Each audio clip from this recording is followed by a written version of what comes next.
এইটো হল মোৰ 1 number agenda. 2 number হল আমি ইয়াত আহিছো, আমাৰ হাজী আমিনুল MLA 8 মাহৰ পৰা জেলত আছে, আপোনালোকে জানে। এটা ষড়যন্ত্ৰ হিচাপে তাক জেলত সোমাই ৰাখি দিছে, NSA দিছে। কোনো এনেকুৱা পাপ কৰা নাই যেটো NSA দিব লাগে। আগত যেটো হৈছিল 14 দিন পিছতেই জমানত পাইছে, তাৰপিছত NSA সোমাই দিছে। পলিটিক্যাল মোটিভেশন এইটোৰ ভিতৰত ইন্টেনশন আছে, আমি খোলাখুলি দেখি আছো।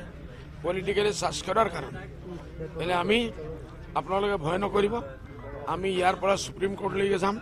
আজি আহিছে দেখিছো, আর প্রয়োজন হলে আমি সুপ্রিম কোর্টলৈকে যাম। আর তথাপিও যদি গভর্নমেন্টে নেড়ে, কংগ্রেসে বিচারি আছে এই মানুহজন জেলত থাকক। কংগ্রেসী বিধায়ক যে তাত লড়িব, হি ইন্টারেস্টেড।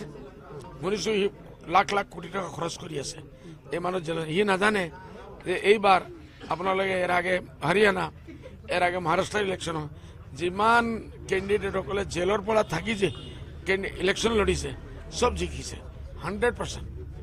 আমাৰও আশা আছে যদিও এনেকুৱা হয়, আমি যদি বাধ্য হওঁ, আলটিমেটলি আমি জেলত ৰাখি হাজী MLA তাৰ সিটত ধৰিব। আৰ যে MLA ফাইন্যান্স কৰি আছে তাক জেলত ৰাখাৰ কাৰণে হি এইবাৰ শেষ হয়ে যাব। এইটো হল মোৰ 1 নম্বৰ এজেণ্ডা। 2 নম্বৰ হল আমি ইয়াত আহিছো, আমাৰ হাজী আমিনুল MLA 8 মাহৰ পৰা জেলত আছে, আপোনালোকে জানে। এটা ষড়যন্ত্ৰ হিচাপে তাক জেলত সোমাই ৰাখি দিছে, NSA দিছে। কোনো এনেকুৱা পাপ কৰা নাই যেটো NSA দিব লাগে। আগত যেটো হৈছিল 14 দিন পিছতেই জমানত পাইছে, তাৰপিছত NSA সোমাই দিছে। পলিটিক্যাল মোটিভেশন এইটোৰ ভিতৰত ইন্টেনশন আছে, আমি খোলাখুলি দেখি আছো।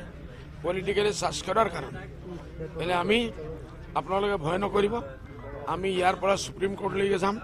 আজি আহিছে দেখিছো, আর প্রয়োজন হলে আমি সুপ্রিম কোর্টলৈকে যাম। আর তথাপিও যদি গভর্নমেন্টে নেড়ে, কংগ্রেসে বিচারি আছে এই মানুহজন জেলত থাকক। কংগ্রেসী বিধায়ক যে তাত লড়িব, হি ইন্টারেস্টেড।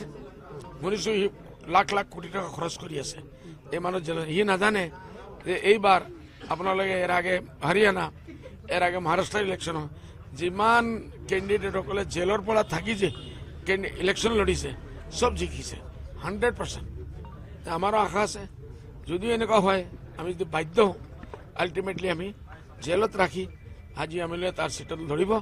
আৰ যে MLA ফাইন্যান্স কৰি আছে তাক জেলত ৰাখাৰ কাৰণে হি এইবাৰ শেষ হয়ে যাব। এইটো হল মোৰ 1 নম্বৰ এজেণ্ডা। 2 নম্বৰ হল আমি ইয়াত আহিছো, আমাৰ হাজী আমিনুল MLA 8 মাহৰ পৰা জেলত আছে, আপোনালোকে জানে। এটা ষড়যন্ত্ৰ হিচাপে তাক জেলত সোমাই ৰাখি দিছে, NSA দিছে। কোনো এনেকুৱা পাপ কৰা নাই যেটো NSA দিব লাগে। আগত যেটো হৈছিল 14 দিন পিছতেই জমানত পাইছে, তাৰপিছত NSA সোমাই দিছে। পলিটিক্যাল মোটিভেশন এইটোৰ ভিতৰত ইন্টেনশন আছে, আমি খোলাখুলি দেখি আছো। পলিটিক্যালি চাৰ্জ কৰাৰ কাৰণে মানে আমি আপোনালোকে ভয় নকৰিব, আমি ইয়াৰ পৰা সুপ্রিম কোর্টলৈকে যাম। আজি আহিছে দেখিছো, আর প্রয়োজন হলে আমি সুপ্রিম কোর্টলৈকে যাম। আর তথাপিও যদি গভর্নমেন্টে নেড়ে, কংগ্রেসে বিচারি আছে এই মানুহজন জেলত থাকক। কংগ্রেসী বিধায়ক যে তাত লড়িব, হি ইন্টারেস্টেড।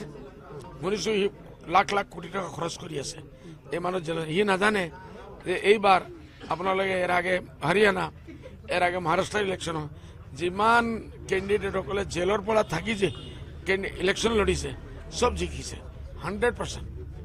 আমাৰও আশা আছে যদিও এনেকুৱা হয়, আমি যদি বাধ্য হওঁ, আলটিমেটলি আমি জেলত ৰাখি হাজী MLA তাৰ সিটত ধৰিব। আৰ যে MLA ফাইন্যান্স কৰি আছে তাক জেলত ৰাখাৰ কাৰণে হি এইবাৰ শেষ হয়ে যাব।